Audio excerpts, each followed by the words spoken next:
Stress is when we cannot cope with our daily lives, with the daily things that we experience. So if you see a young child who is quote unquote stressed over simple tasks that they do day in and day out, that's when it's a concern.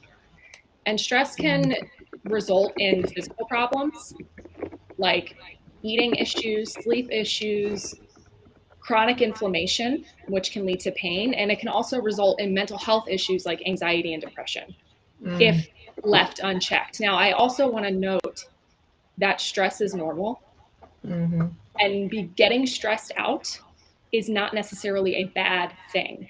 That's what we would call acute stress. If something happens to us and our hormones, go up, that's not a bad thing. That's human. That's the way that our body is designed. What's problematic is when those levels stay up and they don't come back down. And that's what's called chronic stress. And that's what leads to these issues. What are 1 to 2 coping strategies that educators and coaches can build into their curriculum to help alleviate the stress that we're seeing with our students? One of my favorite coping strategies for stress and anxiety is called the 5-4-3-2-1 method. Often our stress and our anxiety comes from worry about a perceived threat in the future, right? So it's that standing on the side of the stage, getting ready to go on when we feel it the most.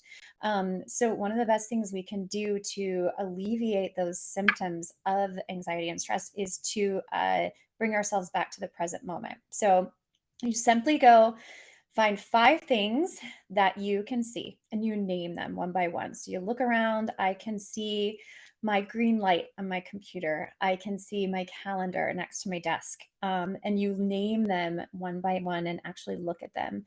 The next thing you do is 4 things that you can feel. I can feel my sweater. I can feel my earbuds in my ear. I can feel my socks around my ankles. And then 3 things that you can hear.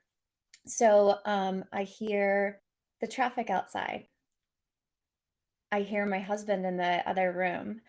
So you have to stop and actually pay attention. And then you do next to 2 things that you can smell.